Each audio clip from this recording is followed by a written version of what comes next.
Good morning, students. Let's start lesson 7. It is about the Python language, बेटा. Python language में क्या होता है, हम कंप्यूटर में सॉफ्टवेयर या प्रोग्राम्स बनाते हैं. एक्चुअली में हम बनाते हैं छोटे प्रोग्राम्स.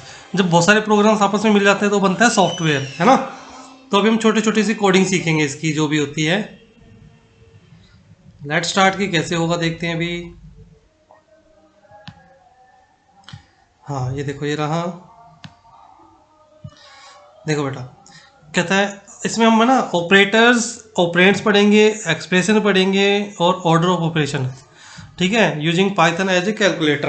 पाइथन को कैलकुलेटर तरह में यूज़ करेंगे और getting input from the user, और यूजर से इनपुट लेंगे. देखते हैं कैसे. Python is a high level scripting language. बेटा ये क्या होता है, हाई लेवल स्क्रिप्टिंग लैंग्वेज है. और इसके अंदर ऑब्जेक्ट ओरिएंटेड के भी फीचर्स होते हैं. ठीक है, ऑब्जेक्ट ओरिएंटेड का मतलब होता है कि जिसमें मेथड्स के द्वारा काम करते हैं, वो होता है ऑब्जेक्ट ओरिएंटेड.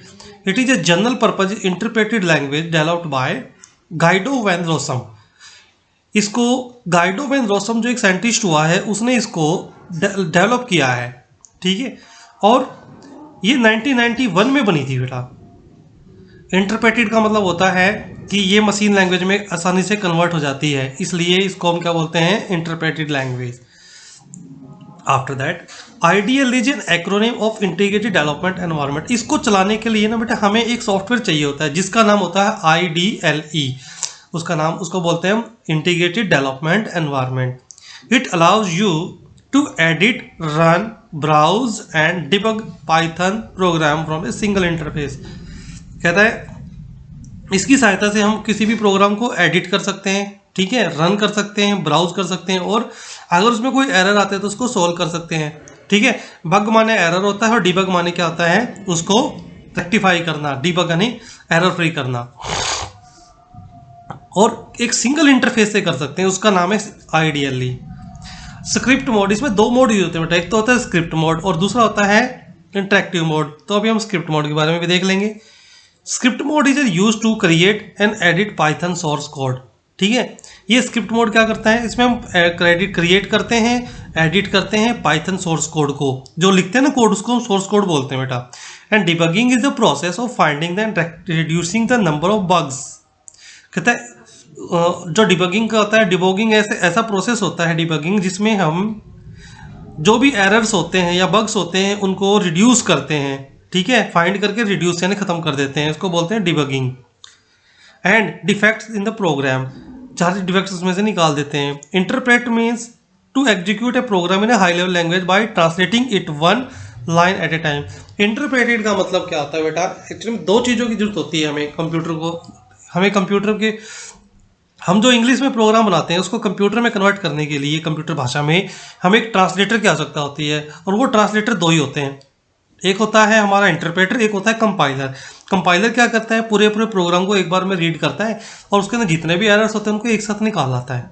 ठीक है, लेकिन इंटरप्रेटर क्या करता है, वो लाइन बाय लाइन उसको रीड करता है. जब तक पहली लाइन को नहीं पढ़ लेगा तब तक वो अगली लाइन में नहीं आता. अगर उसको पहली लाइन में कोई एरर मिल जाता है तो दूसरी लाइन में तब तक नहीं पहुंचेगा, और जब तक कि क्या नहीं होगा, जब तक कि उसके अंदर आपका एरर, वो उसको एरर फ्री नहीं कर देगी इस लाइन को, है ना.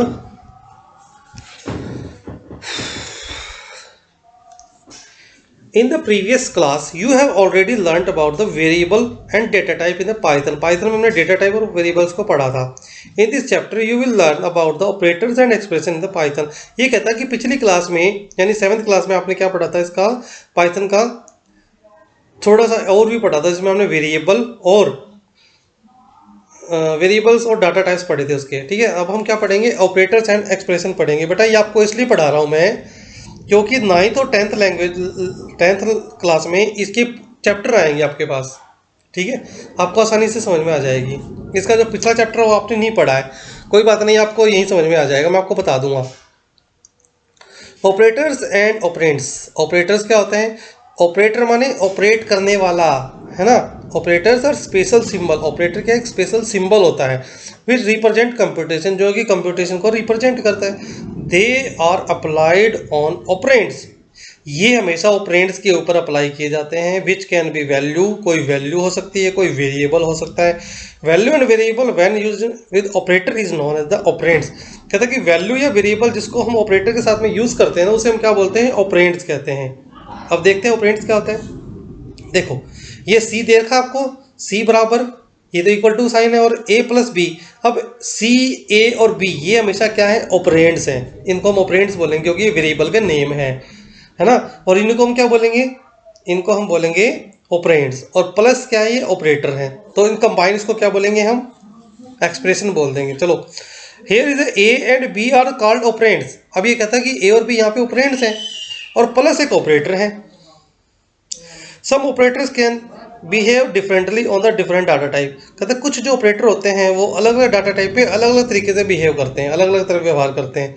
Operator which applied on the operands, जिनको हम ऑपरेंड्स को अप्लाई करते हैं एक्सप्रेशन में। Operators are categorised arithmetic, relational, logical and assignment. आपने सारी चीज़ें पढ़ी हुई है, एक्सेल के अंदर भी होती हैं सारी चीज़ें। अर्थमेटिकल होती है, रिलेशन होती है, लॉजिकल होती है और एक असाइनमेंट होता है। असाइनमेंट इसमें आपका नया है। देखो अर्थमेटिक क्या होता है, सबसे पहले हमें होता है एडिशन। एडिशन माने ऐड करना। ये क्या करता है, दो वैल्यू को क्या करेगा, ऐड करेगा। जैसे x प्लस वाई और सम हो जाएगा ये x एंड y का, ठीक है। जैसे दे दिया इसने 80 प्लस 40 तो क्या आ जाएगा 120। फिर सेकंड गुड प्लस मॉर्निंग क्या हो जाएगा, गुड मॉर्निंग।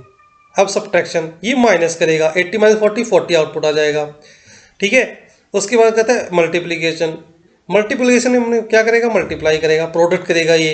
तो 80 40 क्या आ जाएगा 3200, ठीक है ना। और हेलो मल्टीप्लाई विथ 3, इसका आउटपुट क्या आएगा, इसका आउटपुट आएगा हेलो को 3 बार ये राइट कर देगा। क्लियर। डिवीजन ये डिवाइड करता है x को y से, है ना। तो 2.0 इसका आउटपुट आ गया। मॉड्यूलो, मॉड्यूल्स क्या करता है, ये रिमाइंडर बताता है आपको कि 80 को जब हम 40 से डिवाइड करते हैं तो पूरा पूरा कट जाएगा, इसलिए आउटपुट रिमाइंडर क्या आएगा 0। तो ये रिमाइंडर बताएगा आपको, जबकि वो आपको कोशेंट बताता है। एक्सपोनेंट, एक्सपोनेंट क्या होता है, ये पावर बताता है। It gives the power of p, ये b के रूप में पावर बताता है। जैसे मान लो 5 और 2 बार हमने ये सिंबल लगा दिया एस्ट्रिक का, तो इसका मतलब क्या है 2 टाइम, यानी कि इसकी पावर 2 हो गई, यानी आउटपुट क्या आएगा 25 आएगा, है ना। उसके बाद कहता है following code represent the use of arithmetic operator. ये सेम यही चीज़ है बेटा इसके अंदर, आप अपनी बुक में देखना इसको। आफ्टर दैट है कंपैरिजन ऑपरेटर, कि कंपैरिजन ऑपरेटर करता क्या है।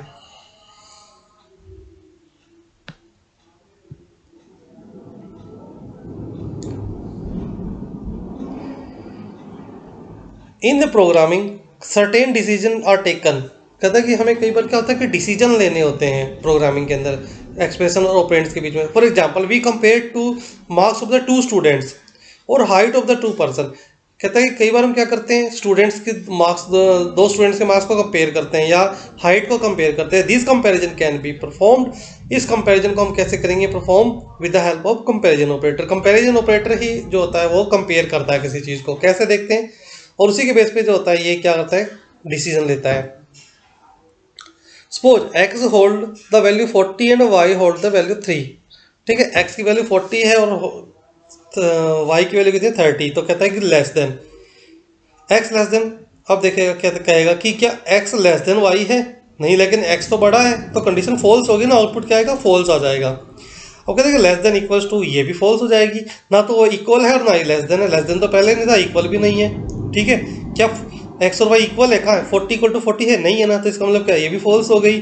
ग्रेटर देन, हाँ ये ट्रू हो जाएगी, क्यों, क्योंकि x के अंदर 40 है जो कि 30 से ज़्यादा है, इसलिए ग्रेटर देन बिल्कुल ठीक हो जाएगी। ग्रेटर देन इक्वल टू, ये भी ट्रू हो जाएगी, ठीक है। दोनों में से एक कंडीशन ट्रू होनी चाहिए, इक्वल टू की या ग्रेटर की, तो चल ट्रू देगा आपको। उसके बाद है इक्वल टू। जब हम इक्वल टू साइन चेंज, अगर हमें इक्वल टू चेक करना है ना, तो उसके लिए डबल इक्वल टू लगाएंगे।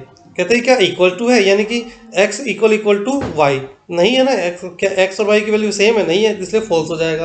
अब कहेगा नॉट इक्वल टू, ये ट्रू हो जाएगा, क्यों, वाकई में नहीं है, क्योंकि x बड़ा है और y छोटा है ना। आई होप आपको समझ में आ रहा होगा, काफ़ी इजी चैप्टर है, ऐसे कोई मुश्किल वाली बात नहीं है बेटा।